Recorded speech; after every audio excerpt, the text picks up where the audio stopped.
Well, well. Isn't it true or we are live right now?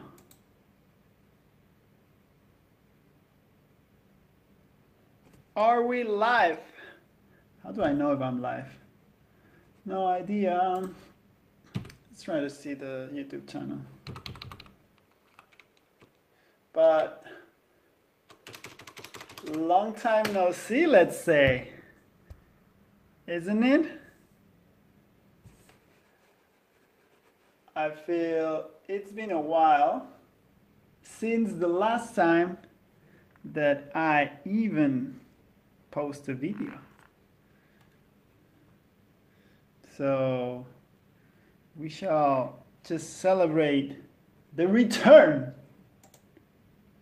of the live events here at 3Digital Cooks, the YouTube channel about 3D food printing, the journey, 3D food printing journey. I'm not sure if this is actually going live right now. Let me see if there is a way to know. Actually, we are. Just celebrate the return. Great. So this is about to start. Live production using a Mevo camera, which is awesome. It allows us to do like cool things like camera pans and like zoom outs pretty easily. But let's do it. Time to start. 3Digital Cooks live stream 2018. It's been a while, right? It's been a long time. But you know what?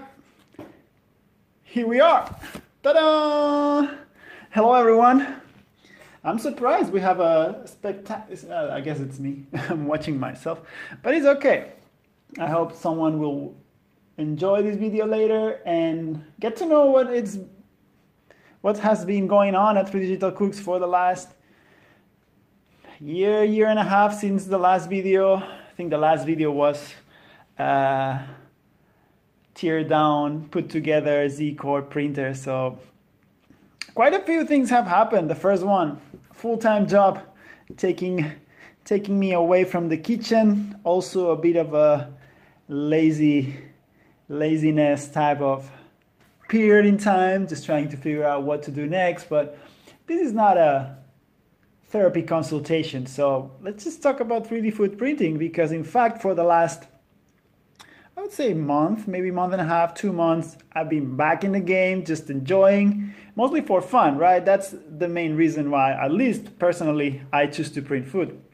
I love the idea of combining technology, putting effort into it, into a field that is so personal as food, right? And also especially so cheerful and so nice to share. With that in mind, I'm gonna go around and show you what I've been working. I wanted to do a quick live video just to, you know, go back to the YouTubes and see if there's people still out there interested. If you like this type of content, just let me know in the comments. Just shoot me an email. And if you want to see more updates lately on the Instagram account, I try to push more projects that we're working on, some throwbacks from old prints that we did and experiments. So without further delay, let's get going. So the first thing I wanted to talk to you is obviously about the new location. Less than a year ago, we had to relocate, moving out of our apartment, which is at the same time the 3Digital Cooks lab. And that implies a lot of effort, because it's 2 or 3 printers that I had to move. At the time I had an extra one. And especially you can see it back there. Let's zoom into this fella. Z-Core 310 isn't the most friendly printer to move. Mostly because if you don't have an elevator, you're kind of doomed. And of course, in my previous apartment, I didn't. So that was quite a bit of a challenge. But we are already over the moving type of thing. So let's just go around and see what we have here. So as I mentioned, the main part is the printer. Until recently it was completely out of service. Recently I started working with it again, doing some press prints like you can see here. I'll show you more detail later, but it's been a fun project to get back to printing again. You can see the printer. Also, it took me a while to figure out how to set up the DIY depowder station, at least around the printers, because I don't have that much space. And this is mostly it. This is Piña 3. I've been doing quite a bit of work on different design tools to create different types of shapes, and also like new design ways for food that are beyond like using a mouse and a cat, right? And that's been fun. The desk and the coffee grinder and the printer. And honestly, that's pretty much it. This is the space. Really excited actually to have it pretty close to the kitchen, because normally either it was far away or I didn't have fully access to the kitchen with all the printers. So that's kind of neat. It's easier to clean, you know. 3D food printing always have this side, dark side that involves a lot of cleaning, but it's part of the job, right? I enjoy it, and it's part of the journey. So as I mentioned before, if you are not aware, on our Instagram account for the last month, 2 months, we've been sharing new projects, more prints and more projects that we've been working on. Definitely Instagram is a faster way to communicate compared to producing videos or editing. Live stream is kind of different because it's pretty raw, you know, it's like just straight. So that's why I'm trying again. But for more updates and actually to see what we've been working on, definitely subscribe to the Instagram account. That will help. That will give you a more up-to-date refresh on what we're working on. And one of the things that I've been most excited about was a 7-day design challenge that actually turned into a 7 days challenge to get the Z Corp printer back online. You know, the goal was to, after probably over a year without even touching the Z Corp, to get back to print with it and be able to get out a new print every day. At the beginning, everything started as a design challenge, but soon enough I realized that I was kind of like rusted in terms of using it, and I had to dust off my skills of cleaning parts, designing rules to actually make parts that work, because as I go around and show you the different designs that I worked on this week, you will see that most of them fail. And that's due to, because this type of printer requires most of the time a specific type of designs that actually look nice but also make things easier, like cleaning, and makes the part also, or the print itself, stronger, so it's harder to break, because the cleaning process is quite intense depending on the design. So normally they end up broken, as you will see. And as I mentioned, it was a 7 days design challenge, and everything started with this fella here. For a while I've been like kind of thinking around on, I wanted to create like a crown for a glass, right? And this is what it was like. I don't know if you can see it, maybe the light from the outside is too strong, but the idea was to create just like a tiny, well, it's not really tiny, but like a small printed design that could fit on top of the glass in the shape of like a crown or like maybe a dragon.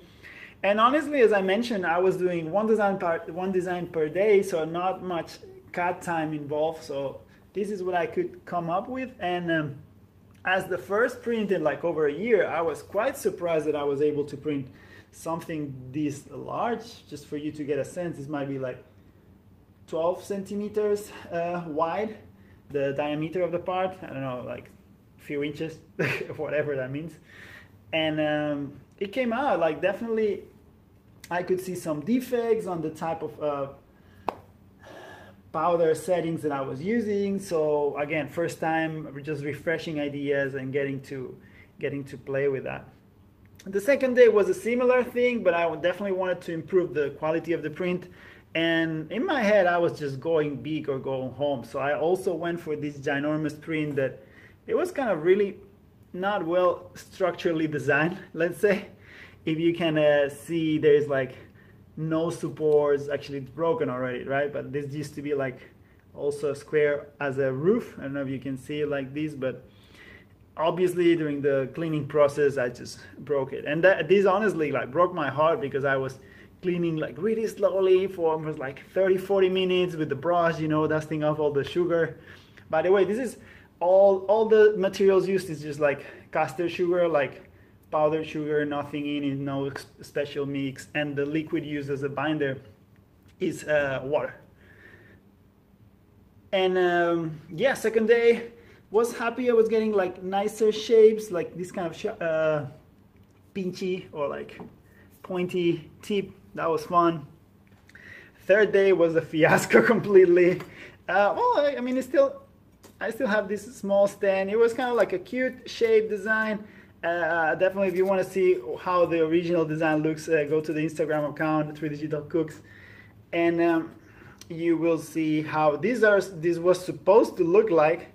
And it definitely looks nothing like it was supposed to. But again, mostly at this point I was still mostly thinking about design, not really about structural integrity or like how to make the cleaning process easy. Also, this was the third day. I was working at the same time, full time. Like, it was kind of like a rush week. Exciting, I got a lot of things done, but at the same time I was just trying to push the design every day and learn from it. This was a fiasco, but excited to try it.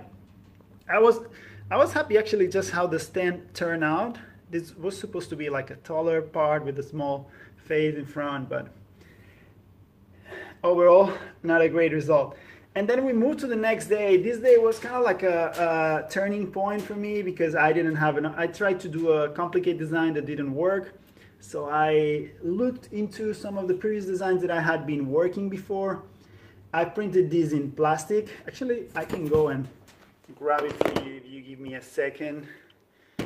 I'm gonna leave the camera here. Still talking.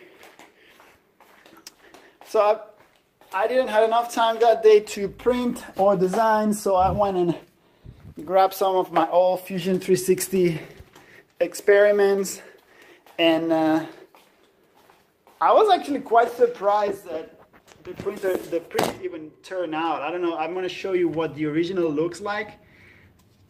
This was printed in a MakerBot, actually at Pier 9. Like, this is like old school design, like at least 3 years ago. But if you can look into it, it's a quite intricate design with a lot of parts going on inside. These have this kind of like parametric feeling to it, which, oh, sorry, the camera's not pointing. Now, if you can look at it, you will see this design has a lot of like, oh, we have a viewer. Hola, Enrique. This design has a lot of inner parts inside, like details that was a really long shot towards making it happen. Well, again, this camera is going ham on me. And I had zero hopes, but actually it turned out better than I expected. As I mentioned before, the nightmare with this print was cleaning. You know, there is like, if you look at the original model, there is a lot of small sections inside that need to be cleaned out of powder, and for that the powder is not loose enough just to use air, at least in my setup and my printing parameters. So I needed to use like a small tool to remove the powder, and that kind of make it the whole thing grows and really long process. And of course I ended up breaking the part in 1,000 pieces, but still I have quite a bit. One of the interesting things that I run, one of the tests that I did with these, I completely forgot, and I was kind of like happy enough to put the print in the microwave, because I thought, oh, if I heat up the powder, I'm going to be able to dry the powder, you know, remove the moist in it, and just dust it easily than before. But what happened is that actually a lot of it melted inside, which I already knew because I've done it before, but I forgot completely about it. So that was a fiasco. But it was kind of like a turning point for me. At this point, I realized you need to go easier and also go back to this type of like more cylindrical type of design and go back to the basics. So that's when the next day turned out to be a, I would say like a turning point for me in the week in terms of results. This is also a quick design based on this type of like parametric shapes that are quite geometrically friendly or like have a lot of symmetry in them. And definitely I was really happy with the results. I had a printing issue with where the printer didn't finish, but you know, the part was standing, it was looking like as it was supposed from the design, and it was a big milestone for me. And if you allow me to come here and grab my light and bring back to this, I can show you the next day. Next day was fun for me. It was oh, where is the camera? Okay, let's put this thing here. Not that close. So this is actually the first design that I was, oh wow, I'm having some results that I'm happy with them, even though like the design was really fast and it was a simple day. But I think what makes this where this print excels at is it simple designs that are not really complicated, but at the same time they look nice, right? And that means a lot of openings to have access to clean the part and like really sharp edges, and especially like overhangs, right? That's where this printer can do things that not other printers can do. So I was exploding that a bit with these like arcs, and the whole shape is quite roundy. In my head this was a bird, but my wife says it looks like a bell. Up to you to decide. Up to you to decide. And grade 2, like first day that I print 3 of them, the 3 of them survived. So it was like I was already in here. I was ready to call it, you know, like, okay, it's been a great week. I've been able to print. The printer is still like working, you know, that's quite a big deal, taking into account that I had not used it for a year. But I had 1 day left, and you know, I had to power through and make it happen. And then is when actually my favorite print of the whole week came. I've been having this design in my head for quite a while. Honestly, I never found a way to put it into a CAD model, and I was not even sure on how to do it because I wanted it to be like super curvy, have a lot of different features, and normally that involves working with either 3D sketches or surfaces or things like that, and you know, I felt it was going to take me longer than it actually took me. Also, thanks to my job these days, I do a lot of SolidWorks, so it kind of helped me to have an easier design. Oh, where's the duck? Easier design. I would say better skills to design the whole thing. If you can see around.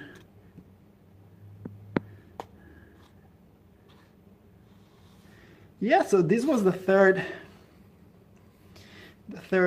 last day, the last design, and honestly, I was really happy. I was, you know, one of those days that you realize, well, it's been worth it. I've been going through a pretty intense week, not sleeping much, designing in the morning, printing during the day while I'm at work, and later just cleaning the printer, sieving the powder, getting the printer ready for next day. And honestly, just for this, totally worth it. I really like it. To me, is my this is my little puppy made out of sugar. For you, it can be whatever you want, but happy about that. And after this, honestly, I've been taking a break. My head kind of exploded for a while, but recently decided to go back to the game. I've been trying to print with colors.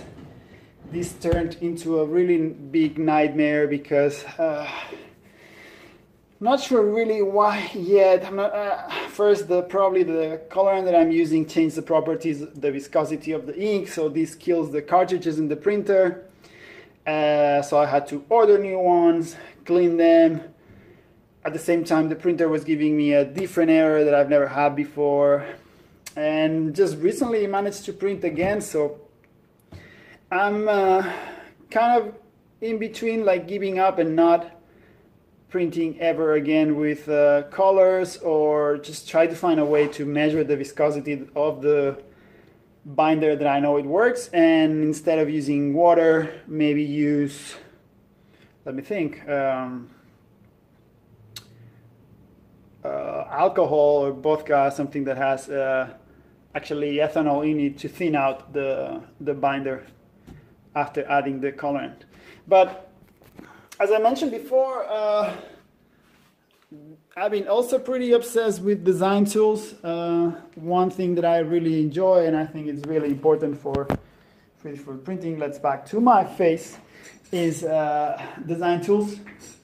Design tools truly make a difference for people who wants to join the movement. I wouldn't call it the movement, but I would say the fun of it, right?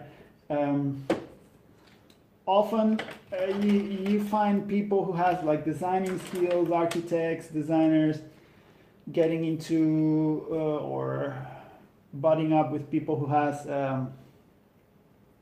cooking skills, right? And the main reason for it is because designing for it is hard, right? Like you can have an idea, but if you don't really know how to put it into a CAD format or things like that, it is pretty tough. I mean, it takes time to learn how to use these tools. So as I mentioned, a bit obsessed with that. Also trying to brush up my JavaScript, Enric, skills, because I'm nothing but an amateur when it comes down to that. But hey, you know, you do your best and go from there.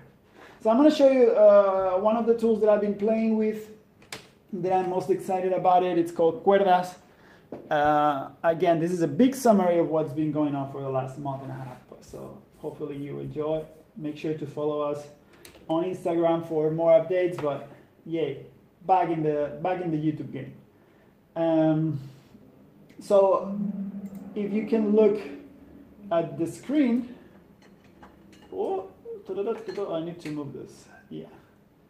If you can look at the screen, you will see we have this webcam here that is hooked up to the website or the web app that actually provide us like a live feed of what's going on. I don't know, like if I can give you a sense, like if I move my fingers, so it's basically just a webcam feed, right?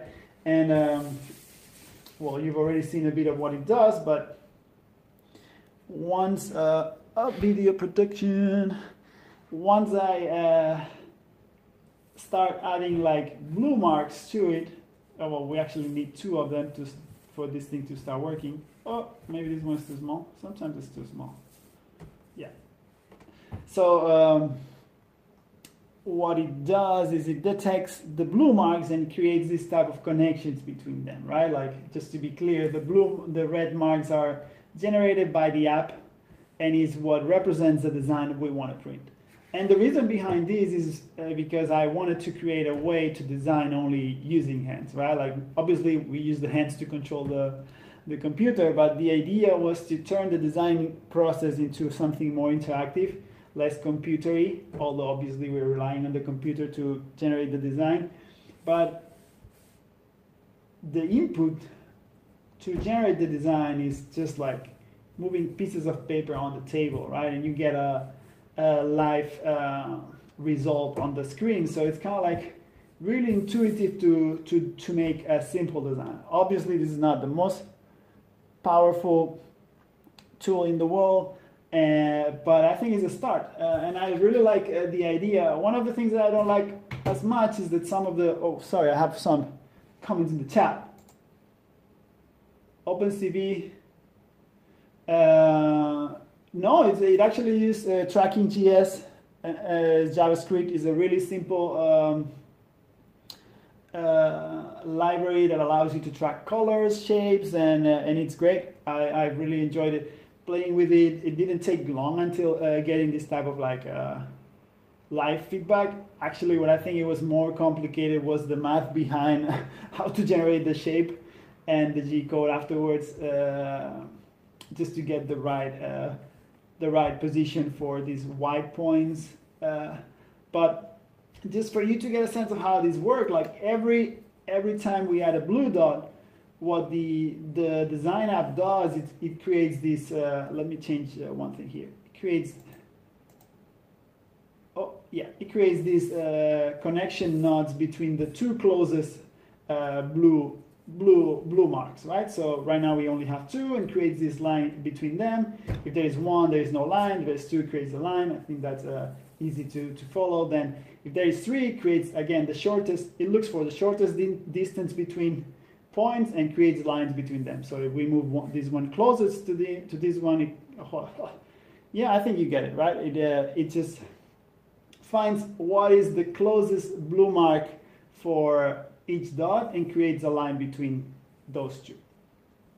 So one of the design parts of the app is that it allows us to change the properties of that connection, right? We can increase the number of nodes, and by nodes, well, you will see first. Let's increase first the number of strings. The number of strings, it means the number of lines connecting two markers, right? So for example, you can see we go from 1 to 2, so that multiplies. We can do 4, 3, actually we can do as many as we want, and it creates a lot. Obviously, if you go really ham with this, once you print it, it's going to look like a blob, but also most of the prints look like a blob, so that's not a big deal. But one of the nice things about this, also we can change the size of the distance between the string, is that we have this feature that is called number of nodes, and this what allows is to kind of create fractions of the line that connects or divide them somehow, you know. So like we can make more intersections within the same string, if that makes any sense at all. Not a lot to me, but anyway. And again, we can keep adding blue marks, and this thing updates the design live, so it's pretty easy to get a result from the design. I mean, not a result, it's like you get an instant design, right? I think that's what is exciting about this. I think for the first time in a really long time, I feel the design app is way better than the result, in the sense that the interaction to create the design is super exciting and easy, but the results that I get from the printer,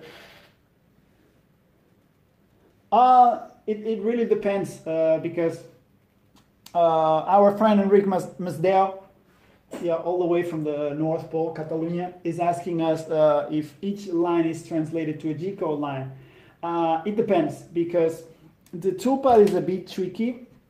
Sometimes obviously you create G1s to do the movements, but the difference is difference between the G1 G-codes. If you don't know what that means, that's like an command instruction that we send to the printer to tell her to move, or tell it to move from one point to another.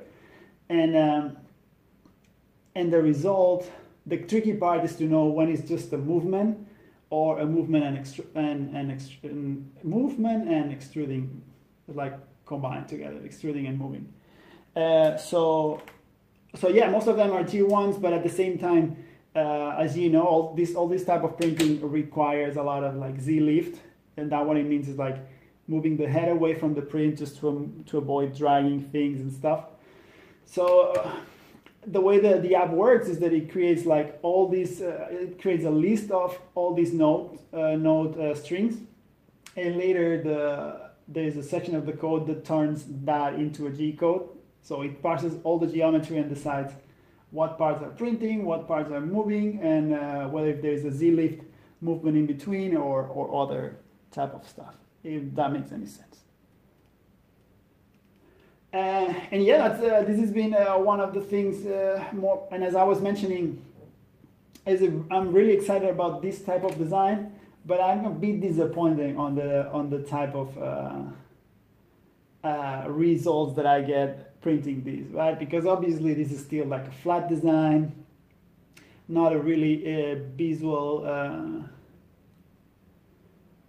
visual appealing print coming out of, but I think it's a starting point. After this, I got a bit obsessed with AR, but I think it's gonna take a while before I do anything with it because it's a bit challenging, to be honest. And yeah, I think that will be all for it. It's been a long live stream, I feel already, and just as a final just oh, did it die? Well, sorry, I think my video production died. Hello. Yeah, sorry. So as a final and conclusion notes for this awesome live stream that only Enrique has been watching. Just excited to be back printing, excited to try new things, new ideas. I want to do like a candy, kind of like a design, small design set, so I can try to create like a small exposition somewhere. We'll see more design apps. I'm also excited to, start bringing the design tools to people. So I want to host some small printing dinners here at home, like nothing fancy, just like one design tool, some friends over, just for them to try and see if they like and enjoy, and just like get it to work, right? Get people to experience it and see if they like it. That's an important part. And I think that's most of what I wanted to talk to you guys, just so you know. Digital Cook's still alive for live, 3D food printing live journey. Excited to share more. If you are in New York or anywhere around, just make sure to DM me through YouTube or Instagram, and happy to show you what we're working on. And if you're not close, the same. Just let's have fun printing food, right? Well, I hope to be back soon. Let me know if you like this live stream format. I think it's really easy for me to create content and explain what we're doing. Also, I think my host skills are really bad, but little by little, we'll get better. Little by little. Poqueta poqueta. And that's it. Well, thanks a lot. Enrique, have a nice day. Say hi to Rock